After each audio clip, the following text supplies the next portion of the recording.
Assalamualaikum warahmatullahi wabarakatuh. Perkenalkan, nama saya Nabila Aryani dengan NIM C1B020093, Prodi Manajemen, Fakultas Ekonomi dan Bisnis, Universitas Jambi. Baik, di sini saya ingin menjelaskan tentang penyelesaian siklus akuntansi. Yang pertama ada pengertian neraca lajur, yaitu sebuah kertas kerja yang berisi semua data tentang akuntansi dan biasanya digunakan untuk memudahkan ketika hendak membuat laporan keuangan. Neraca lajur ini juga menjadi salah satu landasan yang digunakan untuk memeriksa sebuah rekening buku besar yang telah disesuaikan. Tidak hanya disesuaikan saja, adanya keseimbangan dan juga disusun berdasarkan rekening dalam melakukan laporan keuangan.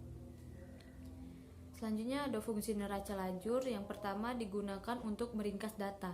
Dengan adanya neraca ini, sebuah perusahaan akan mampu untuk menggolongkan beberapa transaksi yang kemudian diringkas dalam setiap transaksi yang dijalankan. Mengevaluasi transaksi yang ada. Ketika mampu membuat sebuah neraca yang rapi, tentu akan lebih mudah bagi sebuah perusahaan melakukan pendapatan dan mengevaluasi pencatatan yang dilakukan sebelumnya. Fungsi selanjutnya sarana menyusun laporan. Dengan adanya sebuah neraca ini akan mampu mempermudah dalam pembuatan laporan keuangan. Fungsi yang terakhir melihat kegiatan harian perusahaan. Untuk bisa melihat bagaimana transaksi harian sebuah perusahaan bisa dengan membuat kertas kerja yang satu ini. Cara membuat neraca lajur. Yang pertama, membuat format neraca. Kedua, mengisi nama akun dan nomor akun. Ketiga, mengisi kolom jurnal penyesuaian. Keempat, menambah nominal pada neraca saldo setelah penyesuaian. Terakhir, mengisi kolom neraca dan laba rugi. Selanjutnya, pengertian jurnal penutup. Jurnal penutup adalah jurnal yang dibuat pada akhir periode akuntansi untuk menutup akun-akun nominal sementara. Akibat penutupan ini, saldo akun-akun tersebut akan menjadi nol pada awal periode akuntansi. Akun yang ditutup adalah akun nominal dan akun pembantu modal. Komponen yang termasuk akun nominal adalah pendapatan dan beban, sedangkan akun pembantu modal adalah prive dan ikhtisar laba rugi.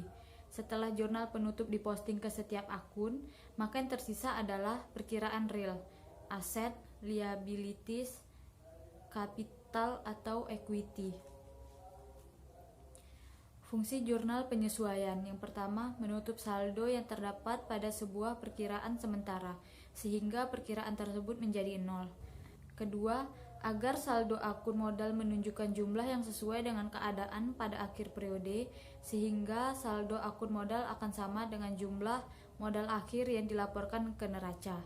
Ketiga, memisahkan transaksi akun pendapatan dan beban agar tidak bercampur dengan jumlah nominal dari pendapatan dan beban pada tahun selanjutnya. Keempat, menyajikan neraca awal periode berikutnya setelah dilakukan penutupan akun. Selanjutnya, mempermudah ketika dilaksanakan pemeriksaan, karena telah dilakukan pemisahan transaksi yang terjadi antara periode sekarang dengan transaksi pada periode akuntansi selanjutnya. Yang terakhir, menyajikan informasi keuangan yang sebenarnya atau real dari suatu perusahaan setelah dilakukan penutupan buku atau jurnal penutup. Akun yang sesungguhnya terdiri atas harta, kewajiban, dan ekuitas. Cara membuat jurnal penutup. Yang pertama, akun pendapatan. Yang dimaksud pendapatan adalah hasil atau penghasilan yang diperoleh perusahaan. Terdapat dua jenis pendapatan, yaitu pendapatan usaha yang merupakan pendapatan yang berhubungan langsung dengan kegiatan usaha perusahaan dan pendapatan di luar usaha. Selanjutnya, akun beban adalah pengorbanan yang terjadi selama melakukan kegiatan usaha untuk memperoleh pendapatan. Ikhtisar laba rugi menutup seluruh akun ikhtisar laba rugi dengan cara memindahkan saldo ikhtisar laba rugi ke akun modal. Yang terakhir, akun prive. Menutup akun prive atau penarikan modal oleh pemilik biasanya hanya terjadi pada perusahaan berskala kecil. Caranya dengan memindahkan akun Prive ke akun modal.